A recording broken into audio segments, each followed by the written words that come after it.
Assalamualaikum warahmatullahi wabarakatuh. Perkenalkan, nama saya Syafira Syayu Asmardayanti, NIM R02171101.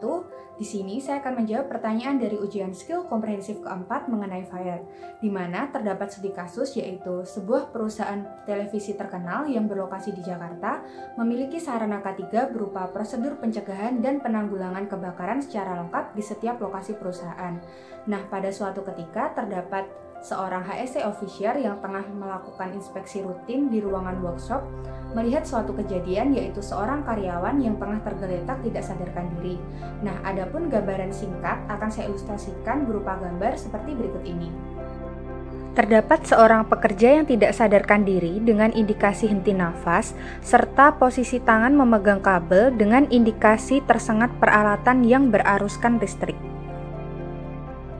Diketahui juga di dalam ruangan workshop tersebut timbul api mula dan berasap.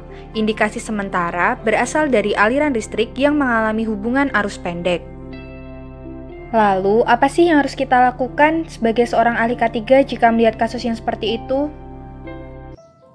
Nah, hal-hal yang perlu dilakukan adalah yang pertama, mencari sumber mula api terlebih dahulu dan memadamkannya. Hal tersebut dapat dilakukan dengan cara mematikan sumber api melalui panel listriknya, serta memadamkan api menggunakan APAR, bisa menggunakan APAR jenis CO2 atau Dry Chemical Powder. Yang kedua, yaitu menghubungi tim tanggap darurat dan tim medis perusahaan. Nah, hal tersebut perlu dilakukan untuk menindaklanjuti atas kasus bencana yang sedang terjadi di perusahaan tersebut saat itu juga, dan pengevakuasian lebih lanjut terhadap korban yang ada. Yang ketiga yaitu menyelamatkan korban dan properti perusahaan. Nah, karena kita mengetahui korban dalam posisi tangan yang memegang kabel, maka kita harus memisahkan kabel dari tangan korban terlebih dahulu.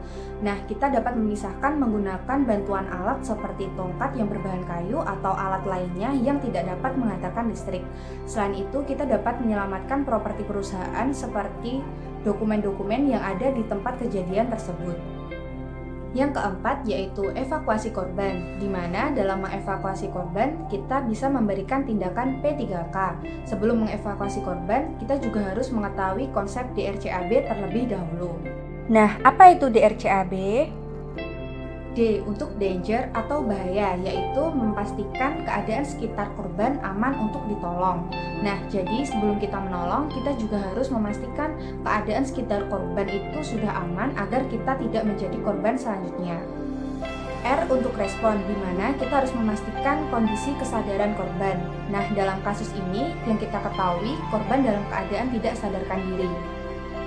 C untuk compression atau yang sering kita ketahui dengan RJP, resusitasi jantung paru. Nah, pada korban diketahui ada indikasi henti nafas, maka kita perlu melakukan RJP guna membuka kembali jalan nafas yang menyempit atau tertutup sama sekali pada korban tersebut. Nah, RJP sendiri dapat dilakukan dengan cara berlutut di samping korban, menentukan posisi kompresi dada dengan menemukan titik tengah pertemuan tulang iga dada korban.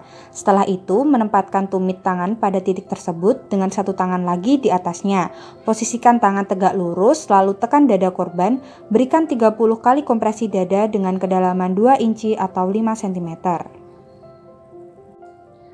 A untuk airway, di mana setelah kita melakukan 30 kali kompresi kepada korban, selanjutnya kita dapat membuka jalan nafas korban dengan metode heat tilt chin lift. Metode ini bertujuan untuk membuka jalan nafas korban yang tersumbat oleh lidah yang tertarik ke tenggorokan sehingga menutupi jalan nafas. B atau breathing, di mana kita dapat memberikan bantuan nafas buatan kepada korban. Adapun cara memberikan nafas bantuan kepada korban yaitu sebagai berikut. Pastikan jalan nafas korban masih dalam posisi terbuka dengan metode heat tilt chin lift sebelumnya. Tekan hidung korban untuk memastikan tidak ada udara yang bocor melalui hidung. Ambil nafas dengan normal, lalu tempelkan mulut serapat mungkin pada mulut korban dan tiupkan nafas melalui mulut. Lakukan dengan perbandingan 30:2, yaitu 30 kompresi dada dan 2 kali nafas bantuan sampai ada respon dari korban. Dan yang terakhir, pastinya kita harus terus mendampingi korban sampai tim medis perusahaan atau tim medis dari luar datang ke tempat lokasi kejadian untuk menindaklanjuti penanganan yang telah kita berikan kepada korban.